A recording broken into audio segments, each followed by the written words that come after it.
Hey, as you can tell from the antlers, it's around Christmas Day, or Christmas Eve when this video is coming out, or when this video is being recorded. There we go. When this video is being recorded. But nevertheless, we're gonna go ahead and push forward. This is gonna be a bit of a quick one. I finally got for Christmas via my wife, who is sponsoring this video because she actually bought it, and that is the guy that is right behind me, the Asustor Lockerstor 4. So this is an upgrade to the smaller one, which you also see behind me, which is the one we just set up, which is the Asustor DriveStor 2. So let's just say it's kind of like the bigger brother.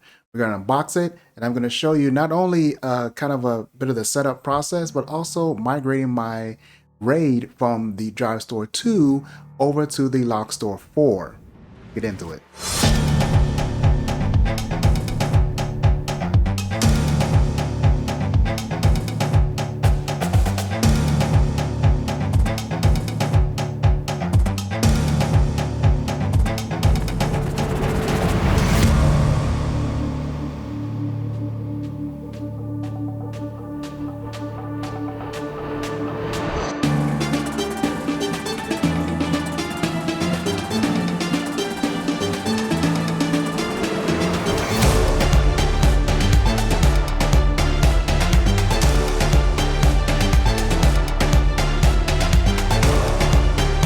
All right, first thing we're going to do after the unboxing is go ahead and install our SSD, which is our M2 NVMe, sorry, which is going to do our SSD caching, and then also install our extra memory. So this current Lockerstor 4 comes with 4 gigs of memory already installed, and you can expand that to 8 gigs. I picked up that extra memory for that. It's pretty much laptop memory, and we're going to go ahead and get it installed. Two things I want to point out that I didn't really notice while I was doing this.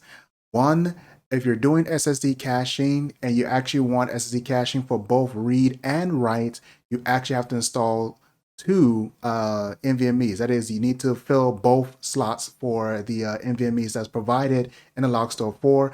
If not, then you have to do one or the other. And for me, I chose to do the reads and cache those, and that actually turned out to work out just fine. The second thing is I actually did not seat the RAM all the way. It looks like I did. I thought I did to my own naked eye. When I fired up the Lockerstor 4 for the first time, I realized that the memory was not being read. I am lucky that nothing was really damaged or anything from this. It just didn't work correctly. I just needed to pop the stick out and push it back in a little bit harder to make sure that it's set in place and lock it in, and it was good to go. Now, as far as what the performance increase was between these two, it was a performance increase across the board with the Lockerstor 4. And that's kind of to be expected, because if you look at the specs between these two, you see that what you're pretty much paying for is not so much better software. They both use the exact same OS provided by Asustor called ADM, but they have quite different hardware specs. So for the DriveStor 2, you have a 1.2 gigahertz quad-core ARM CPU with only 1 gig of memory and 2 bays, and there's not much room to scale here. So with the Lockerstor 4, or the Lockerstor 4 as it's actually called, you get 4 bays, 2.1 gigahertz Intel quad-core CPU, and of course, you also get the 4 gigs of memory, which can be expanded to 8 gigs, and you also get 2 NVMe ports, so you can do SSD caching. So there is a lot of room to scale here. You don't have to use all those things right off the back. For me, I won't be. So there's a lot more things I can do with this particular NAS to scale up my performance even more before I even need to be looking for a whole new NAS again, which is pretty much the point and why I was so happy that my wife actually got this one for me. And also because the expense, the DriveStor 2 is about a $200 NAS. I was going for a very basic NAS setup, which I did achieve if you guys watched that last video. But this one is so much more and so much better for the future, where I can now focus on little bitty upgrades, which will give me some great performance increases and flexibility before I have to really look for a much bigger NAS, which of course I intend to.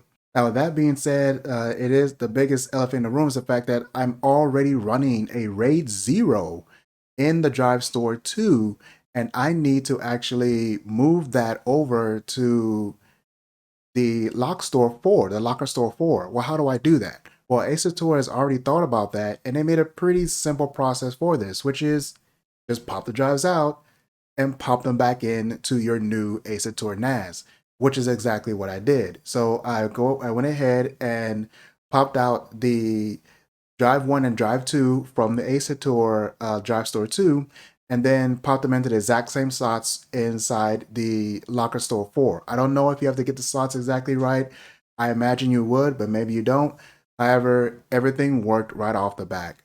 So it was really, really nice to see that that is so simple. And whenever I add more drives, I can not only expand my current RAID setup if I want to keep the RAID 0, but I can migrate that RAID 0 and switch it over to a RAID 1 or RAID 5 or whatever that may look like, and everything will work just fine. Hey, whatever, like I said, it really depends on your finances. You can't really go wrong either way. If your DriveStor 2 is more in your budget, I'd rather you have a NAS than not have a NAS and actually have an actual backup plan at home to protect your data if you're someone who really does use a lot of data and have a lot of things that you need to back up, family pictures, videos, stuff like that. But that's all for now. Hope you did enjoy the unboxing and quick setup of my Lcokerstor 4 from Asustor. And don't forget to check out more videos here on the channel and subscribe for more all the time. And don't forget to hit that bell for notifications on whenever I upload. I see you guys again. I hope you have a great holiday and New Year's. Bye.